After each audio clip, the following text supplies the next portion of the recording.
Hi, and welcome to History 101. I'm Jane Provost. I'm Ellie Westham. I'm Lauren Kushner. And I'm Cassie Wiley. Tonight's topics will include colonial economic and government. And make sure you're writing everything down on that outline, because later we're going to be playing a modified version of Jeopardy. Enjoy the video! Spanish America was primarily an agrarian society. Around 8% of the people were farmers. However, the most important aspect of the economy was mining, mostly for silver.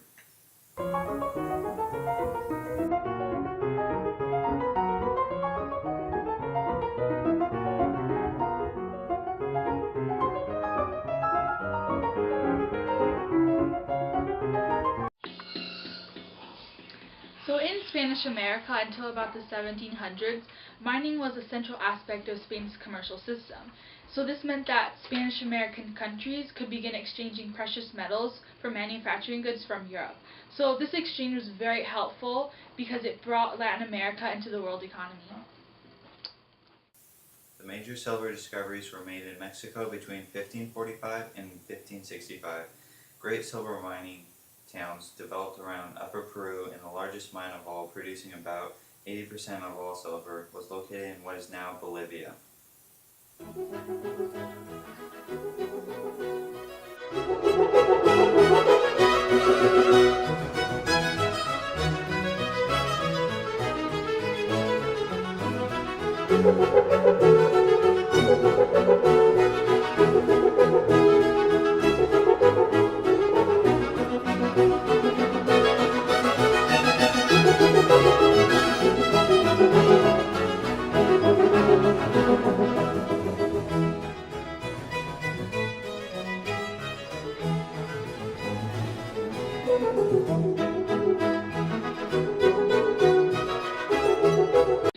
The early use of Indians as slaves and workers was replaced by a system of labor drafts.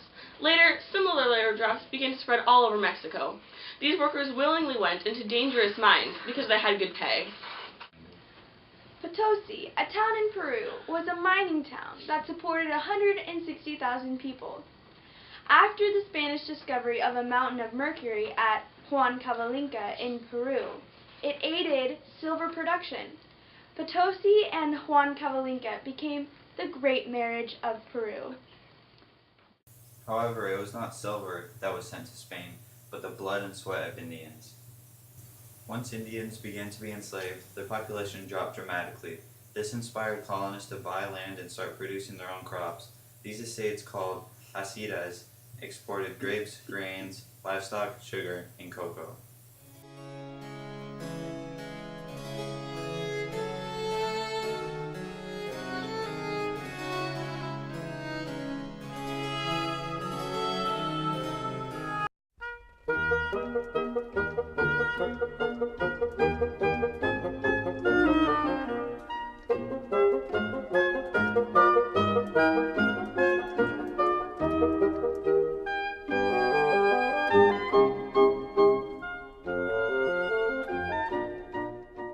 Sheep raising in the colonies led to the development of small textile sweatshops where common cloths were produced, usually by women. America became self-sufficient for its basic foods and material goods and looked to Europe only for luxury items.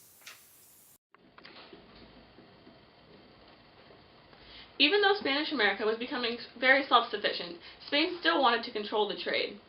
They only allowed the colonies to trade with Spain, and the Board of Trade was later created to oversee these restrictions. When other European countries learned of these restrictions, they became jealous. To protect the trade from pirates, the Spanish sent 2 fleets per year to Havana, Cuba, to trade for metals and return to Spain. These ports were fortified to protect the large ships called galleons. Overall, the system was successful. So the supply of American silver to Spain was continuous, and it made the colony seem worth the effort, but these treasures were much more complicated because less than half of the silver actually remained in Spain itself. So this seemingly endless supply of silver made bankers lend more money to Spain, but this was a really big mistake because Spain couldn't pay any of it back. Moving into Portuguese territory, the Treaty of Tordesillas in 1494 between Castile and Portugal separated north and south and clarified the borders of their land, reserving Portuguese new lands and trade routes to India. Brazil fell within the Portuguese sphere. This caused objections later on in Europe between Spanish and Portuguese claims.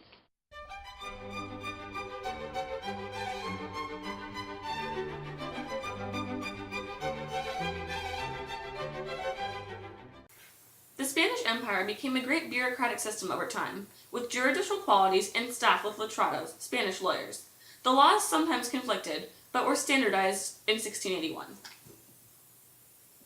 The king governed the colonies through the Council of the Indies. Through this council, 2 high-ranking nobles were stationed in Lima and in Mexico City.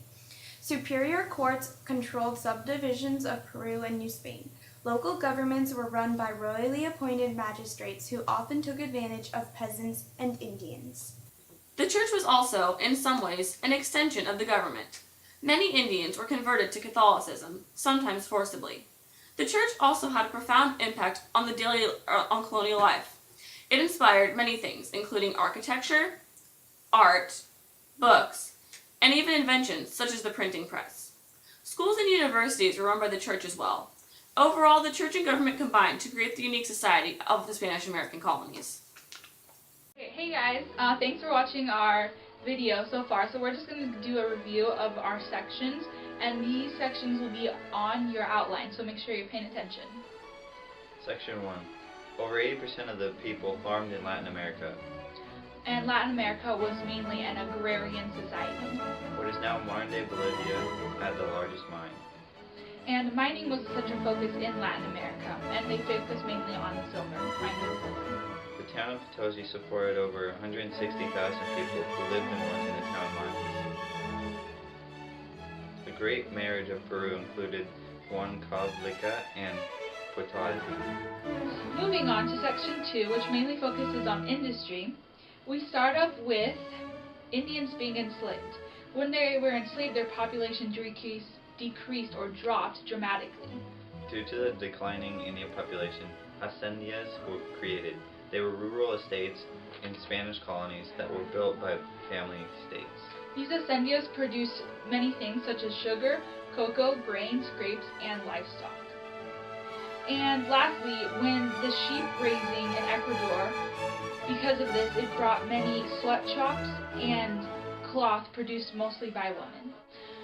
Okay, now it's time to review our final 2 sections, which is sections 3 and 4. And make sure you are writing down all of these answers, because these are going to be the same questions on our Jeopardy game. So make sure you're filling in those blank spots. So Elliot, let's start out with section 3. Let's do that. Which has to do with Europe's envy towards Indies trade. So because of their not liking this, Spain created a convoy system which used galleons, which were ships used to exchange metals. The Board of Trade in Latin America oversaw colonies trade. Due to the seemingly never-ending supply of silver, banks kept giving money to Spain, even though they couldn't pay it back. And that is our section 3. And our section 4 review starts out with the Treaty of Tordesillas, which was a treaty that separated Spain and Portugal's land using hypothetical lines. And these lines ran north to south. Letrados were highly ranking officials who staffed the empire. And the Council of Indies were how Spain controlled the colonies. Lastly, the church influenced Spain's art, architecture, schools, and invention.